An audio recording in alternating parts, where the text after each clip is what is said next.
You hear me yell, I'm a motivational speaker. I don't know why I yelled that. Maybe it's because as a motivational speaker, you tell stories in which you almost die, but you can never die in any of your stories, right? Or you cease to be a successful motivational speaker. Okay. But I had this... I mean...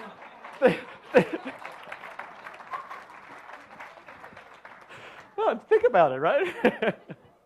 But I guess the point is, I'm a motivational speaker. Yes, I am. This is what I love to do. I love my family, I love my kids, and I love the chance to be part of an educative process where people come together in a way that's meaningful and share things that really matter. So that's really what we're going to be doing today. And adventure happens to be my modus operandi. And that's what I want to talk about, is I'm not the same person I was yesterday, and I'm not the same person I was when I wrote this book.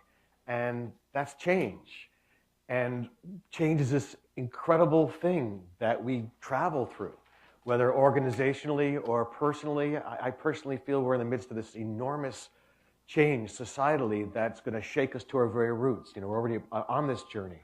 But we do live in this time of unlimited and unprecedented social, political, economic, technological change.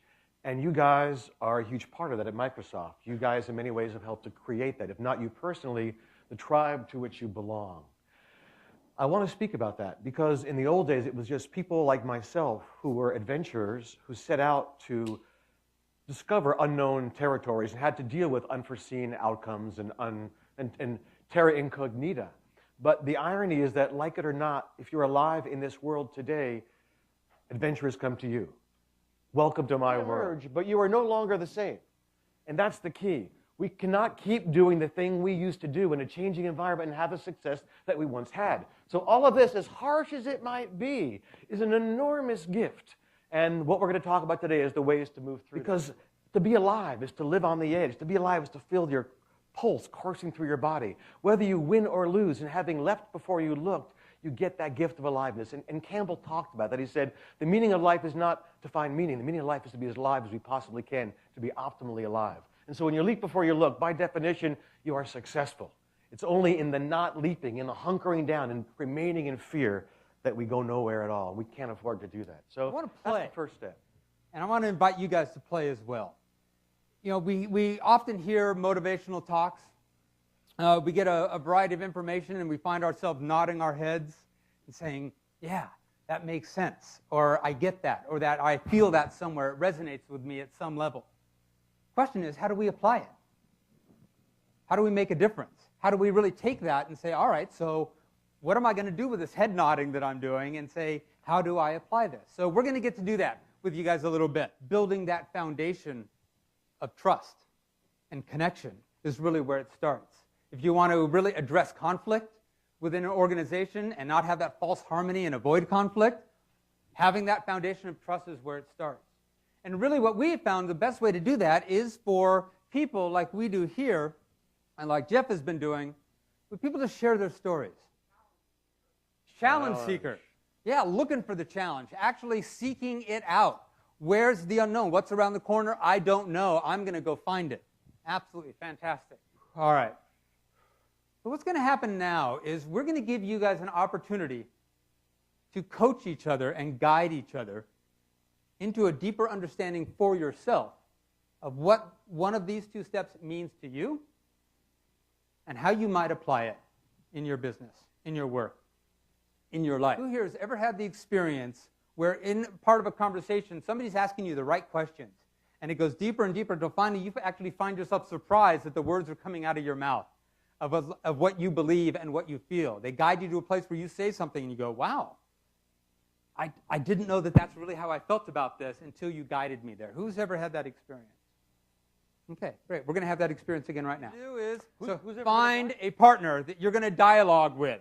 Find a partner you're going to dialogue with. Make it somebody you either want to get to know better or somebody you really, really, really don't like. But when you partner with them, don't tell them why you partnered with them, all right? Notice here I have, and why is that important? Coaches, guides, your job here is to really help somebody go deeper and discover more about themselves. Don't let them get away with the easy answers. If the answer is, well, why is that important? Well, it'll build more revenue in my business. Oh, interesting. And why is that important? Well, that's important because it'll get more recognition for the people within my team. Great. Why is that important? Well, God, now you got me thinking. Why is that important? Take it deeper. Get them to the point where they're saying, wow, I can really connect with this. The bigger the why, the easier the how. Get your person you're guiding to a big why. Why is this important? One step you can take. What is one action that you can take, a specific step? What does that look like? Because people will often say, I'm going to communicate more with the people with whom I work. That's an action, but don't let them get away with it. What does that look like? What specifically are you going to do to take this step and move it forward in your organization? We're going to ask you, by the way, to pick the 3 cards that you choose and keep them on your desk so you'll remember us. Notice you remember the steps, and you can always look and see, hey, how am I doing on my commitment? And now take a long look at this person with whom you sat down only 10 minutes ago. That was but 10 minutes ago a total stranger to you. Look deep in their eyes and tell me this. How many of you feel differently about that person now than you did 10 minutes ago before you had this conversation? Come on, own up to it if you do, huh? How many of you feel better about this person now than you did? Okay, how many of you feel worse about this person now and you cannot wait because you're lucky, now you're done. I got that. Gandhi said this. It's easy to die for something, and in some ways, the craziness had been my death wish, charging off in the mountains, living at the edge of fear. What really would determine if I was heroic and courageous and adventurous would be if I had the chutzpah, which is an old gaucho term, to return to whence I had come, and Yiddish gauchos, or the Jewish gauchos, and be a mensch. I think gaucho's a mensch is really what it is. It's the same thing. It's his capacity to live fully heroically in everyday life. That would really determine if I was a man, a human, a being, or just an imitation. And it's funny, and this isn't just about give it all you've got, which is great too, but it's about give it all you've got. Can we really live in trust in a world of change, understanding that if we put our best forward, if we make our lives that about generosity, the universe will respond. And here's the best part. When you begin to be generous, you inherit a generous universe. Does that make sense? When you become generous, everyone around you, you see them in a way that generous folks see each other.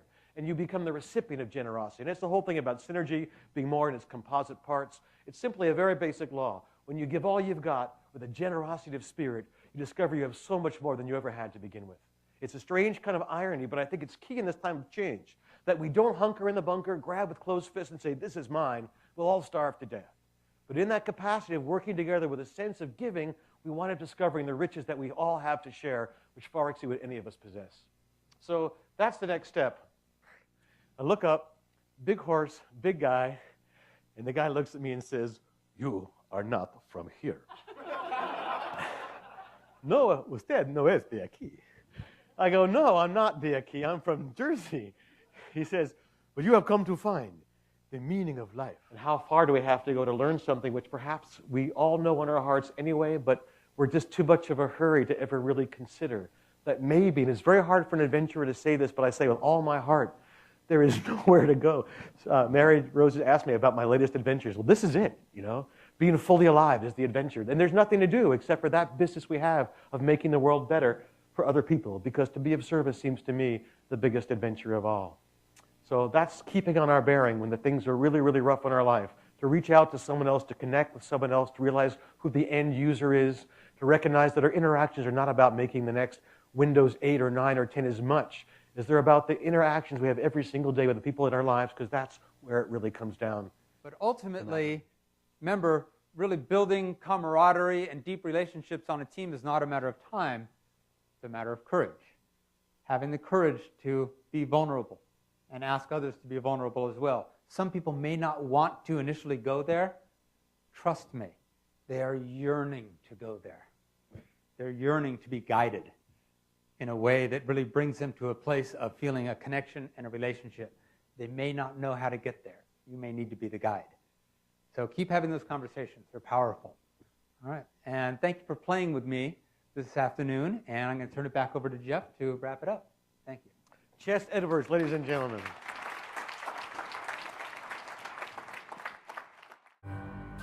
This is the task at hand.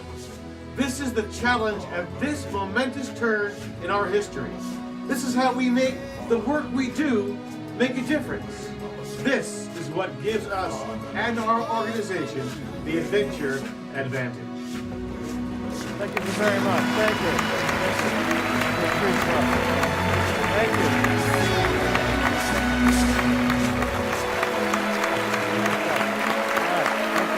Thank you so much, Jeff. We really appreciate it. And Jeff as well. Thank you guys for coming.